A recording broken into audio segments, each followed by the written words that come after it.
On va parler de Indomptable. Juste avant, forcément, un petit mot sur tes autres réalisations au cinéma, parce que là, on a beaucoup parlé de l'humour. Donc, après un gros passage au Comedy Club, à Bloc, etc., tu décides de te lancer dans un autre exercice, celui de réalisateur, acteur, et tu reviens du coup avec Casse Départ, film réalisé avec Fabrice Eboué. Puis après, il y a aussi eu Le Crocodile du Botswana, où tu as plutôt été acteur dessus. Ces deux films ont été des grosses réussites, que ce soit commerciales ou alors, et même critiques. Fabrice, il avait raconté un peu la démarche de comment est-ce qu'on est venu vous le proposer. Comment c'est venu l'idée, la réalisation de celui-ci c'était comment Casse Départ? Casse départ, non, casse départ, bah tu vois, on allait à Los Angeles. Ouais. Et on a eu l'idée dans un avion, en blague en fait, parce que tout part d'une blague. C'est pas on devrait faire un film, c'est que il y a une blague, je sais pas d'où elle vient, où on s'imagine dans le passé avec voilà, c'est les fameuses blagues de discussion, quoi. Yes. Et en fait, c'est les fameuses blagues de discussion qui. Et en plus, patati patata, et tu surenchères, et tu ris. Je vois entre potes où ça Voilà. se monte le bourrichon Tu et ris, genre. puis à un moment, tu dis, vas-y, prends, je sais pas qui, il y a un cahier qui sort, on dit, on note. Et en fait, quand on était pendant ces jours à LA, là, on prenait des notes, hein. On prenait des notes assez souvent. On revient à Paris, on le propose au producteur, et puis après, c'est parti. Mais c'est vrai que, Le producteur, il a kiffé dans cette forme-là. non, Parce que quand même, dans Casse Départ, il y a à la fois du sérieux dans le sujet Oui, parce traité. qu'il faut, oui. Quand même, tu vois. Tu peux pas prendre ça en toile de fond, parce que, voilà, clairement, la période esclavagiste était la toile de fond. Le truc était de rire de ces deux mecs, mais sûrement pas de l'esclavage. Mais comme il y a pas jurisprudence, en fait, avant, il n'y a pas un truc sur lequel tu peux t'appuyer. Ouais. Bah, Fallait créer quelque chose. Voilà, le producteur, il se dit, bon, bizarre. Tu vois, même quand ça part en lecture, les gens, ils se disent, bizarre. Sujet, tu vois, jamais traité au cinéma français. Tu vois, c'est que l'année dernière qu'il y a eu un film sur l'esclavage Oui. de Simon Montaru, Ni chaîne ni maître, tu vois. Et ça n'existait pas en France. Donc, première fois, il parle un peu de l'esclavage, comédie, et les mecs sont pas référencés au cinéma. C'est vrai que le volume de risque quand tu mets tout bout à bout. Bourbier, tu vois. Donc, on y va quand même, on y va, et jusqu'à la sortie, les gens ont peur, en fait. Les gens ont T'avais peur. peur? Ou alors t'étais convaincu? Non, parce que c'est des années d'amusement. Parce que quand on fait le film, on s'amuse, et parce qu'on rigole vraiment pour de vrai. Il disait, Fabrice, que ces 2 mois-là, c'était vraiment une Mais folie. oui, parce qu'on rigole. Parce que nous, au final, en tout cas, je parlais pour moi, mais nous, de toute façon, c'est que, pas dire que c'est inespéré, parce que c'est du travail. Tu vois, on a mis tous les atouts de notre côté pour pouvoir faire les choses. Mais moi, tu sais, c'est cliché, mais moi, je suis un mec de maison Alfort, quoi. Tu vois. Je sais d'où je viens. Cinquième étage, machin. Aujourd'hui, je fais du cinéma. Excusez-moi, je vais pas me prendre au sérieux. Ouais. Ça va bien se passer, en Ça fait. aurait pu te mettre la pression. Hein. Ça met quelle pression, en fait. J'ai une chance, en fait. J'ai une chance, je kiffe, en fait. Et je pense que c'est... Et jusqu'à maintenant, justement, je te dis, j'essaie d'entretenir ce truc-là, mais pas d'entretenir dans le sens, je sais d'où je viens, bêtement. C'est simplement, comme je te l'ai dit au début, je fais partie d'une case de privilégiés. Ouais. Donc, quand je commence à rentrer dans le truc, évidemment, il y a une sorte de désinvolture qui m'aide aussi à me protéger, à pas me prendre trop au sérieux, qu'aujourd'hui n'existe plus. Mais en même temps, tu te dis, là, il faut s'amuser, quoi. Tu vois, on avait même fait un clip de Ryan B qu'on n'a pas gardé dans le clip, dans le film, pardon. Il est jamais sorti? Et c'était sur Internet, la Zagada, c'était l'ouverture du film, c'était n'importe quoi, un morceau. En fait, ça devait un peu plus, comment dire, caractériser nos personnages. C'est-à-dire Ok. qu'il y avait le clip au tout début du film, c'était ça, il y avait un clip de Ryan B horrible, et moi j'étais en kiff total devant le clip, tu vois, et Fabrice le voyait devant sa télé, et lui, il éteignait, c'était de la merde, quoi, il comprenait pas. Et c'était vraiment, et puis c'était nous-mêmes qui jouons je sais plus c'était quoi, lui, c'était... La Zagada, mais putain, mais quel drame. J'adorais la période Ryan B, ça me faisait délirer. Donc bref, j'avais fait un morceau tout pourri. Une des scènes les plus marquantes, c'est le fameux liberté, égalité, nique ta mère. Ouais, putain. Combien de fois il a fallu la refaire? Non, peu de Parce fois. que franchement, il est trop Ouais, déconné. putain. Celui-là, tu sais, ça fait partie des plaisirs en salle. Alors ça, parce que effectivement, on peut le dire aujourd'hui, c'est passé un peu à la postérité, tu vois, le truc, il est légendaire, iconique, je sais pas ce qu'il faut dire. Mais putain, ça colle à la peau, quoi. Le liberté, égalité. Mais je le savais que ça allait marcher. Ça, je le savais parce que quand je l'ai vu en salle... C'est toi qui l'avais écrit?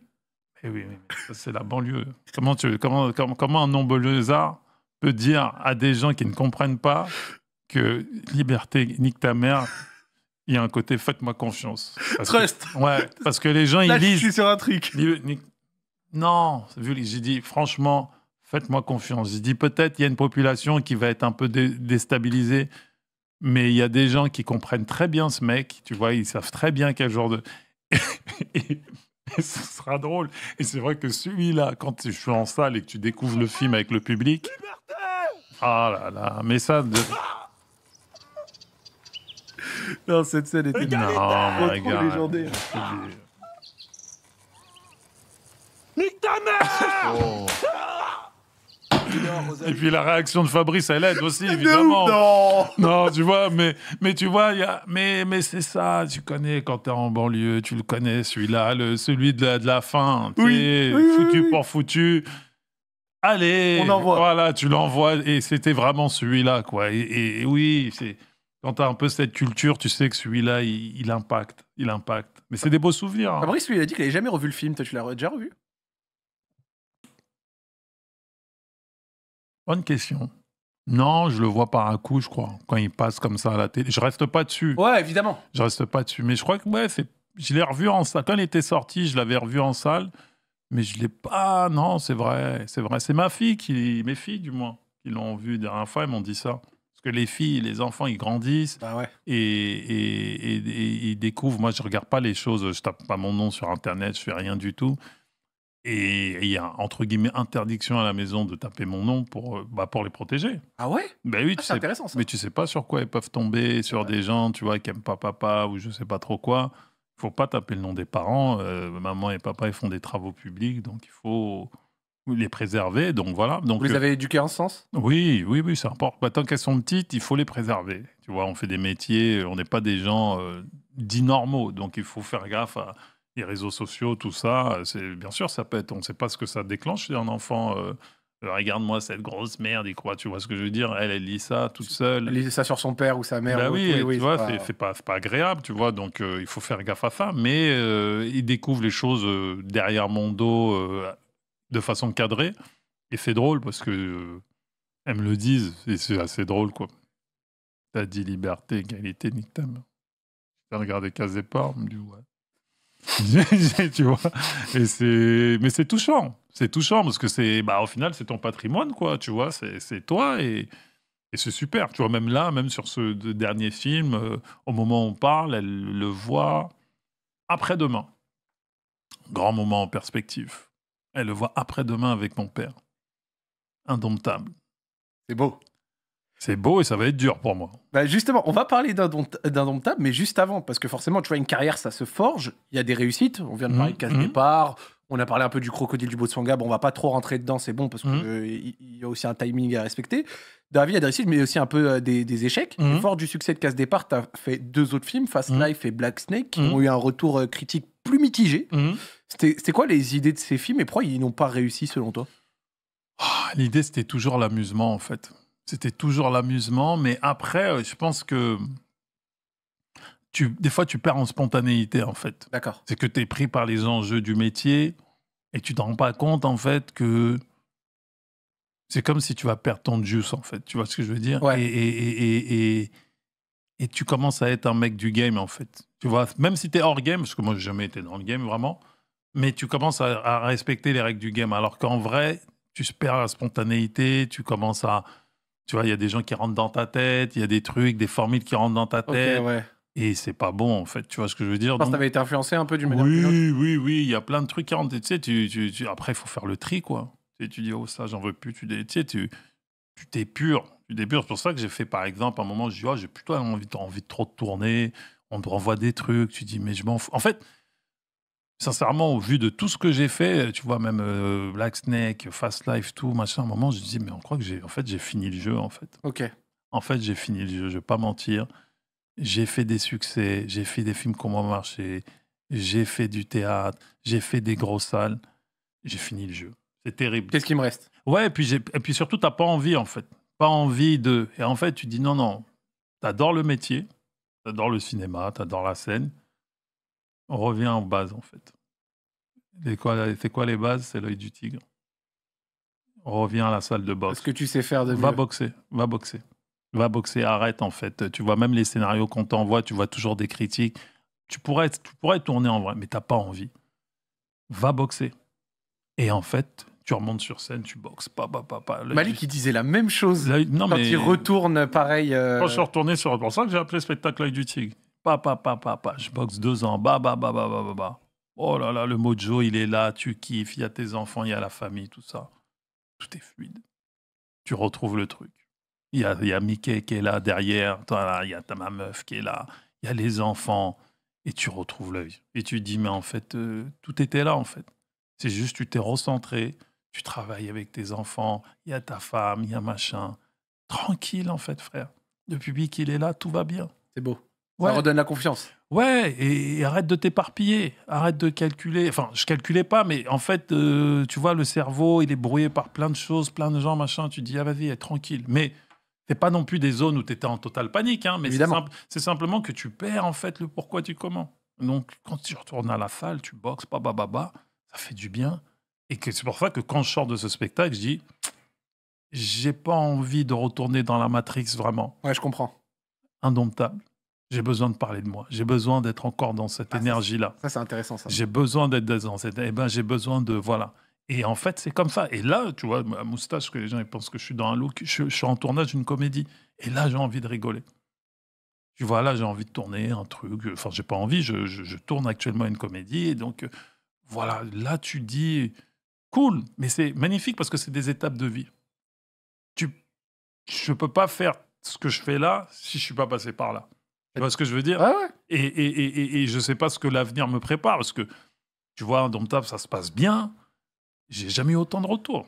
Trop cool, ça. Tu vois ce que je veux dire? Ça reste un petit film. Il va pas péter le box-office. Oui, c'est ce qu'on disait. Tu vois, C'est pas programmé pour être bienvenu chez HT, tu vois. Exactement. Moi, je l'ai pas fait pour ça. J'avais besoin de ça. C'était viscéral. Et du coup, ça se passe bien. Tu reçois des retours super. Ça fait du bien. Et tu te dis, cool. En fait, mec, t'as un beau parcours. Tout va bien. Tu construis un truc. Eh ben, ne perds jamais de vue ça. Tu vois ce que je veux dire? Ne perds jamais de vue que le plaisir... Continue à boxer. Pourquoi je te dis que je jouais dans des petites salles? Parce qu'il faut que je boxe. Je fais partie des mecs, mec, va continuer, va à la salle, va taper sur de la viande, en fait.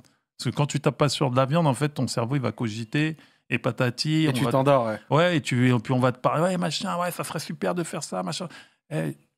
J'ai pas envie, en fait. Laissez-moi dans ma salle, moi, je suis un mec de la salle, en fait. Tu vois, comme Bouba, il dit que c'est un mec du bar, c'est qu'est-ce qu'il a On se comprend, Mais voilà, moi, je suis un mec de la salle, j'ai besoin d'aller boxer. Et mon équilibre, il est dans ça. Boxe, je passe après par d'autres émotions, de plaisir, indomptable et autre chose. Et tout va bien. Il y a quelqu'un dans le chat qui a dit, j'ai cliqué par curiosité, ça fait 2 heures que je suis là. Ça C'est vrai? fait très plaisir. Merci, mon gars.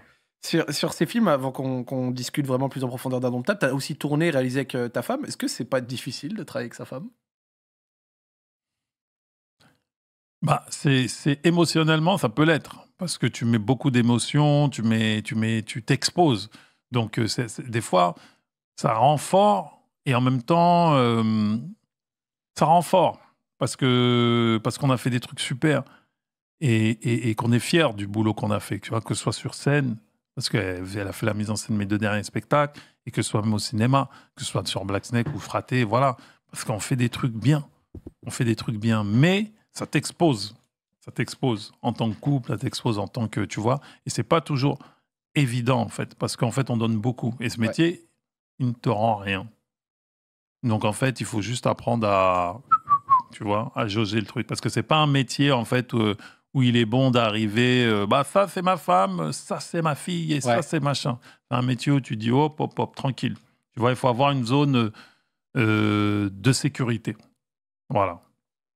On va parler justement d'Indomptable, ton nouveau film. Pour commencer la séquence, je suis allé voir quelques critiques un petit peu de la presse concernant le film, justement sur la page Allociné. J'ai noté quelques critiques différentes. Je voulais justement avoir ton avis. J'ai trouvé ça intéressant. T'as le journaliste de Nice Matin qui a dit, je cite, « La capacité de Thomas N'Gijol à analyser rigoureusement les dynamiques d'un pays marqué par l'omniprésence des traditions et du patriarcat fait mouche. Indomptable est une œuvre singulière qui lui permet d'aborder des problèmes politiques et sociaux liés à la société camerounaise sans tomber dans la naïveté ni la critique facile. Donc je trouve ça intéressant.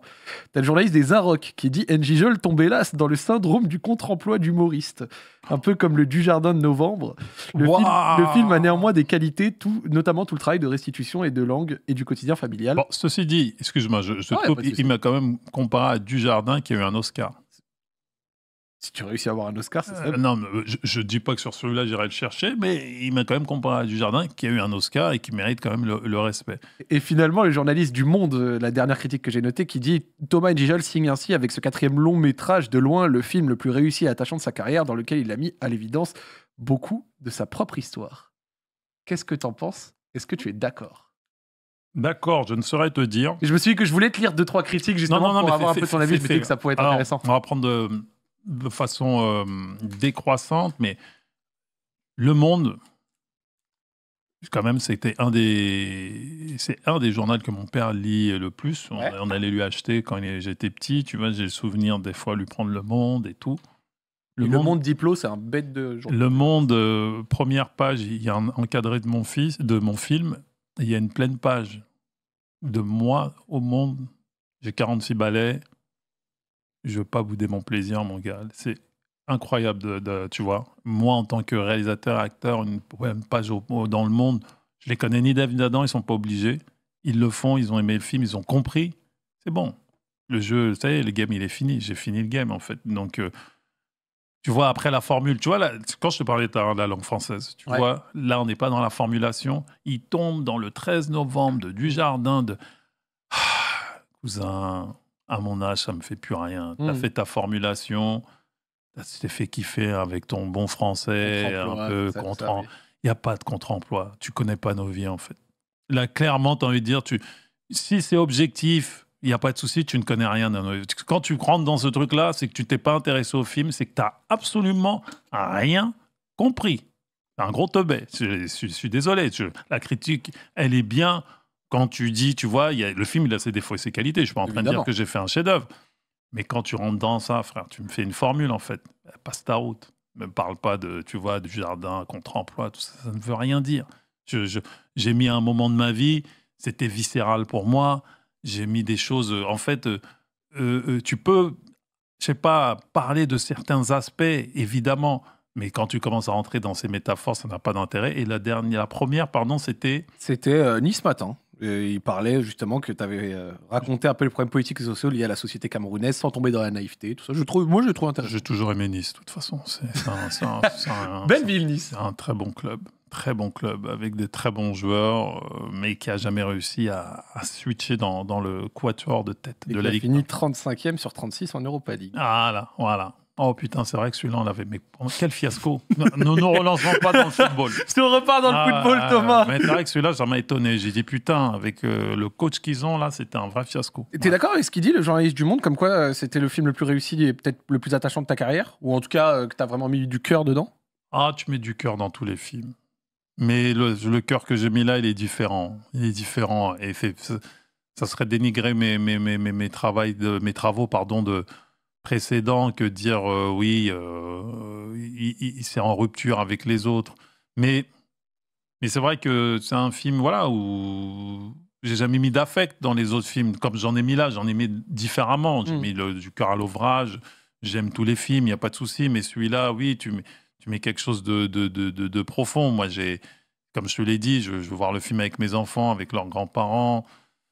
C'est dur, en fait. Tu vois, émotionnellement, donc forcément, il y a quelque chose de fort là-dedans, mais et c'est ça qui est chouette. Moi, c'est ce que j'aime, mais oui, je fais pas contre, et puis, tu vois, de l'autre côté, parce que c'est vrai que le journaliste parlait d'un syndrome Chao-Pantin. J'ai pas de syndrome Chao-Pantin, j'ai pas une envie de rupture, je suis un homme de mon âge qui grandit, qui a envie de connaître d'autres émotions, qui découvre, parce qu'il n'a même pas envie, parce que je les ai, tu vois. Là, les gens, ils me découvrent plus sombre et tout, mais évidemment, ils ne prendraient plus, tu vois. Les gens, ils analysent un peu ma gueule, je vais aller dans l'endroit un peu plus ensoleillé. Ils voient clairement que j'ai des cernes, ils voient clairement que mon œil est un peu rouge.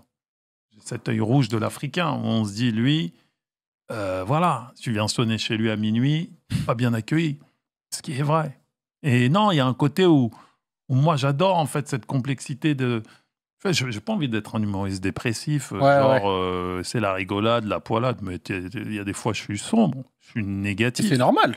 Mais c'est important. C'est aussi un état d'esprit à un instant T, tu vois. Exactement, mais de mettre ça au service d'une œuvre, je trouve ça génial. Tu vois, et c'est ça qui est, tu vois, moi, de mettre la colère, j'ai mis de la colère dans ce film-là, mais c'est une vraie colère que j'ai mis. J'ai tourné le film dans des conditions qui n'étaient pas évidentes, indomptables. J'ai tourné dans le pays de mes parents, de mes grands-parents, de mes ancêtres. Émotionnellement, c'est pas évident. J'ai tourné des trucs où j'ai fait des projections de ma vie qui sont, voilà. Donc, à un moment donné, ces choses-là, quand tu les mets au service de ton art, c'est magnifique. C'est magnifique. Donc, tu vois, là, la grand-mère et tout, c'est des frissons, la fille, tout. Enfin, donc, oui, moi, ça me stimule. On a parlé justement du film, tu as parlé du cœur et ce qui est représenté pour toi. Dedans, moi je l'ai vu, tu joues le rôle d'un commissaire. Est-ce que pour ceux qui nous écoutent, parce qu'on n'a même pas fait le simple, est-ce que tu peux leur présenter? Alors de quoi ça parle, de quoi ça traite? Indomptable, c'est l'histoire, donc ça suit un homme, un commissaire de police, qui est un peu au bord de la rupture, qui essaie de tenir l'ordre, donc justement dans la ville, là, il y a une idée où il évolue, et de tenir l'ordre aussi dans sa famille, qui est un peu au bord de l'implosion. Et on suit un peu une enquête policière, parce qu'au début du film, il y a un flic qui se fait tuer, donc il est un peu à cheval entre les deux. Il mène cette enquête de front, et de l'autre côté, il y a un de ses enfants qui a un gros problème, et il essaie de tenir les deux bouts, et c'est un homme de principe, c'est un père, c'est un flic, il est un peu perdu, le monsieur, tu vois, il se comporte comme un flic à la maison, et un peu comme un papa avec les suspects dehors et tout, donc ça raconte un peu le rapport au patriarcat, ça raconte un peu le devoir de transmission qu'ont les pères, l'héritage, les problèmes de communication dans certaines familles. Donc ça traite un peu de tout ça. Il s'est bien passé le tournage? Je sais que tu disais que tu avais pris une prod locale. Oui. Ça s'était vraiment passé sur plusieurs semaines. Non, il s'est très bien passé le tournage. C'était dur, comme je te l'ai dit tout à l'heure. Pourquoi? Parce qu'on a tourné en 4 semaines. Parce qu'on avait une économie très maîtrisée. D'accord. Tu vois, c'était pas un gros budget du tout.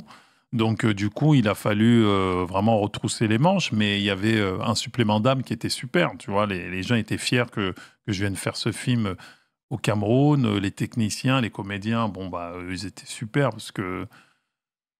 parce que voilà, l'opportunité, entre guillemets, d'avoir un réalisateur donc, qui vient de France, camerounais, franco-camerounais, qui, tu vois, cette exposition était belle pour eux, l'opportunité. Mais comme je dis, moi, j'étais une sorte de plateforme pour eux. Okay. Parce que leur talent m'a servi, et réciproquement, donc d'avoir fait ce film, et puis surtout d'avoir en espèce d'apothéose cette sélection cannoise, parce qu'on a été à Cannes, à la quinzaine, avec une partie du casting. C'est magnifique. Et ça leur offre aussi une chance folle. Ouais, et puis ça m'offre aussi une chance folle, tu vois, en tant que réalisateur, de tomber dans cette case-là. Donc, et acteur aussi, c'était magnifique. Donc, effectivement, le tournage était dur. C'est le tournage en tant que réalisateur le plus dur que j'ai eu à faire, parce que moins de moyens, une autre industrie, Cameroun et tout. Mais en termes de nourriture interne, c'était inestimable. Il y a eu des anecdotes ou des petites galères de tournage, des trucs un peu marrants? Des galères. Je veux te dire, s'il y avait un making-of, je pense que... Mais franchement, tu sais quoi? J'ai été contre, et c'était bien, pour garder la pureté du film. Parce qu'on aurait un making-of, on l'aurait regardé avec nos yeux d'Européens. Tu vois ce que je veux dire? Et je voulais pas de ça, en fait. Okay. J'ai dit non, on va pas filmer les à côté, on s'en fout, en fait. Nous, on va faire le film, on garde le film pur. Et on n'est pas là en hauteur par rapport au Cameroun. Comme j'ai dit, moi, j'ai fait le film en tant que Camerounais africain. Tu vois, Thomas, Maison-Alfort, Paris, tout est resté ici. J'ai dit, je vais là-bas et je fais honneur à mon pays d'origine, je fais honneur à mes ancêtres, je fais honneur à mes parents.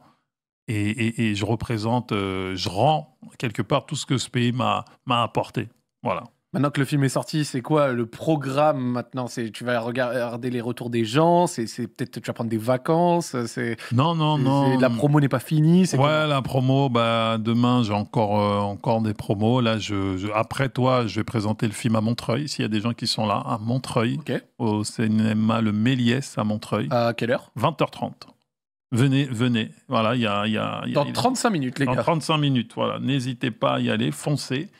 Et donc voilà, je continue. Tu sais, c'est un petit film, donc on va continuer à travailler un peu sur le film. Et en parallèle, je suis donc en tournage d'une comédie en ce moment là, avec François Damiens entre autres, pas mal. Audrey Lamy, Xavier Lacaille et Brahim j'ai du mal à dire. C'est une comédie en mode film ou en mode série? Film. Brahim comment il s'appelle le jeune homme qui joue dans Validé? Excuse-moi Brahim, mais j'ai pas envie de dire de bêtises. Brahim Boulel. Bon bref, Brahim. Voilà, je suis désolé. Je pouvais pas t'aider sur celle-là, je suis nul en film, je suis désolé. J'ai vu qu'il y avait un vide dans tes yeux, j'ai cru que t'allais me lâcher le blaze en une seconde. Brahim Boulel. Voilà, c'est ça, exactement. On me l'a dit dans l'oreillette, voilà, comme ça, moi. Voilà, non, mais je vais pas dire de bêtises. Donc voilà, et on tourne en ce moment jusqu'à mi-juillet, et puis après, vacances bien méritées, parce que la rentrée s'annonce... Chargée. Ouais, chargée. Ouais. Tu vas où en vacances cet été? Allez, vas-y, fais-nous rêver un peu. Vacances, je pense que ça va être Corse. Parce que ma femme est corse. Belle. Voilà, ma Sud femme. ou nord? Centre, montagne. Le maquis. Maquis. Voilà, je suis là. Voilà. C'est toujours la phrase de je sais plus quel morceau de Booba, là. Ils sont tous dévendus dans l'industrie. Moi, je suis dans le maquis.